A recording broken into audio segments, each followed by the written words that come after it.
Gens, we're back here with week 3 of the Sportsbook Slaughterhouse Parlay. First 2 weeks I went 1-1, both on Travion Henderson receptions. This week I'm not going back to the well, so I'm a little worried he still might be in the doghouse. He was well on pace last week until he got 3 holding penalties in quick succession, basically got benched.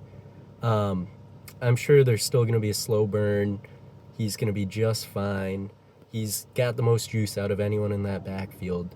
But we're going to change it up a little bit this week. Still going running back receiving yards. And we're still going in the Patriots game. But we're going to go Jaylen Warren for 15-plus receiving. Aaron Rodgers came out in the media this week talking about we need to get this guy more involved.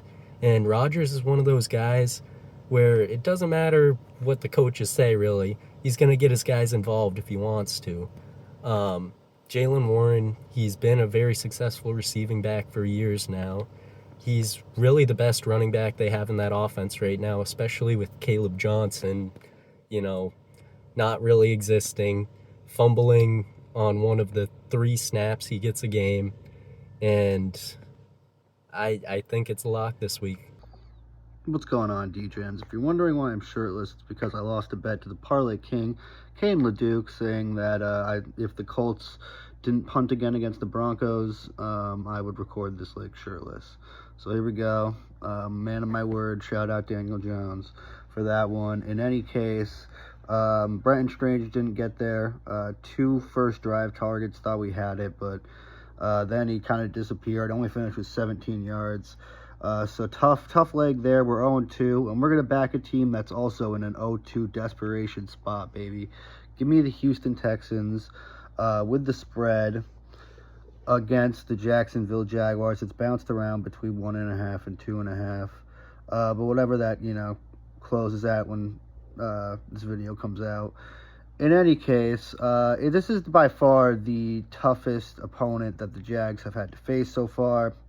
As defense is night and day, right? They've played the Panthers and the Bengals, and then now they're going to have to go from that to Houston, on top of which C.J. Stroud is the best quarterback they've played, right? He's been, the debate on Stroud is still out on where he ranks among the league, but we can all agree he's a significant upgrade from Jake Browning and Bryce Young. So give me the Texans here to kind of right the ship of their season.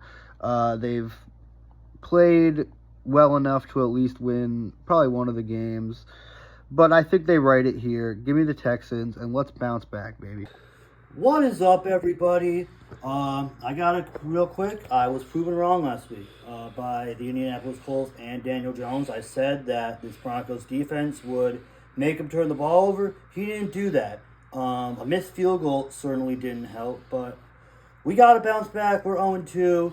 And my line this week is Baker Mayfield over 1.5 touchdown passes versus the New York Jets at minus 166. Baker Mayfield has thrown multiple touchdown passes in 8 straight games, and ever since joining the Buccaneers, he has led the NFL in touchdown passes. And the Jets' defense this year has been really bad. So I think Baker will continue this trend heading into a 9th game. Let's win some money.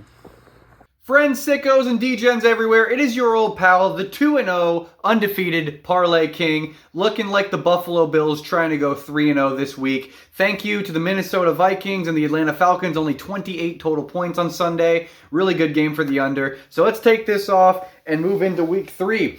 The Lion King, it's my favorite Disney movie. What's yours? The week 3 leg coming from me is going to be somebody that I think is really flying under the radar, not just this season, but last year too. And I think it's mostly because of the team he plays on. My leg in week 3 is going to be Juwan Johnson of your New Orleans Football Saints to go over 42.5 receiving yards. Now, in the first 2 weeks of the season, Juwan Johnson already has 20 targets, 13 catches, and 125 yards. He's easily Spencer Rattler's second most targeted receiver behind Chris Olave. And this week, they're playing the Seahawks, who just allowed over 60 yards to the combo of Jonnu Smith and Pat Freiermuth last week, and 2 touchdowns allowed to the combo of George Kittle and Jake Tongas in week 1.